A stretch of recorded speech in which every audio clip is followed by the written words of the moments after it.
Assalamualaikum warahmatullahi wabarakatuh. Innal hamdalillah namahduhu wa nasta'inuhu wa na'udzu billahi min sururi anfusina may yahdihillahu fala mudhillalah wa may yudlilhu fala hadiyalah.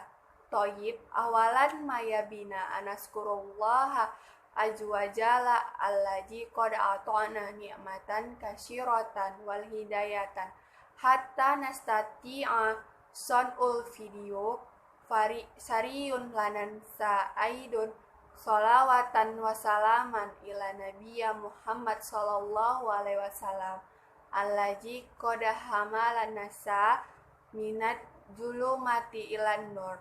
Thayyib unasubayyina lakum an hajihil maqalah sejarah dan konsep aliran tasawuf ahlaki atau sunni.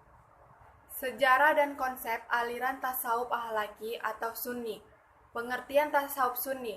Ada beberapa hal yang dapat menjelaskan ilmu tasawuf sunni, baik secara bahasa maupun secara istilah. Secara bahasa, ilmu tasawuf berkembang dalam Islam sebagai ilmu filsafat. Tasawuf sendiri dalam bahasa Arab berasal dari kata safah, yang artinya adalah selembar bulu.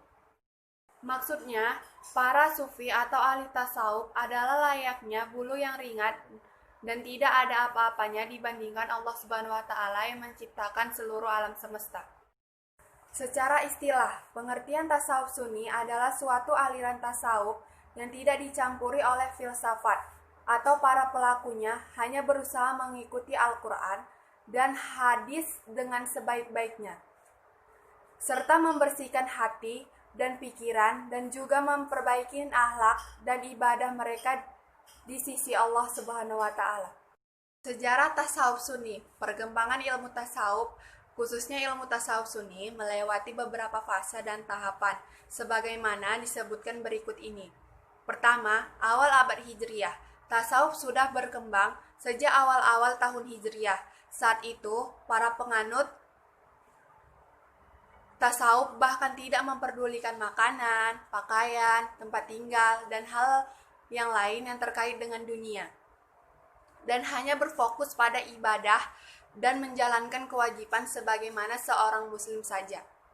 Di antara para penganut tasawuf saat itu, antara lain adalah para sahabat dan tabi'in seperti halnya Salman Al-Farisi, Ammar bin Yasir, Abu Jahar Al-Ghifari, dan Hujaifah bin Al-Yaman.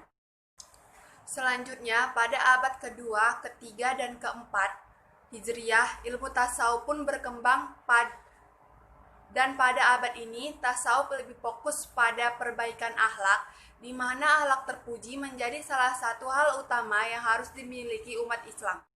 Kemudian pada abad kelima Hijriyah dan seterusnya, barulah pada abad kelima Hijriyah muncul pengaruh ilmu dan budaya bangsa Barat, terutama filsafat bangsa Yunani yang mulai mempengaruhi paham tasawuf dalam agama Islam dan kemudian dikenal dengan istilah tasawuf falsafi.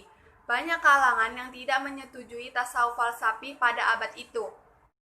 Dan akhirnya seorang cendekiawan muslim yakni Al-Ghazali menetapkan dasar atau landasan pokok tasawuf berdasarkan Al-Quran dan Sunnah dan kemudian dikenal sebagai tasawuf sunni.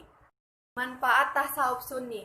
Seseorang yang mengamalkan ilmu tasawuf, terutama tasawuf sunni, tentu akan memiliki jiwa atau batin yang lebih tenang, hati yang dermawan, atau serta tidak mudah terpikat oleh gemerlap dunia yang mendatangkan kemudaratan. Tasawuf yang diamalkan akan membuat orang lain merasa nyaman dan pelakunya akan lebih dalam beribadah kepada Allah Subhanahu wa taala. Baiklah, itulah penjelasan tentang sejarah dan konsep aliran tasawuf ahlaki atau sunni. Lebih dan kurangnya saya mohon maaf. Saya Novia Dinia dari Unit 2. Assalamualaikum warahmatullahi wabarakatuh.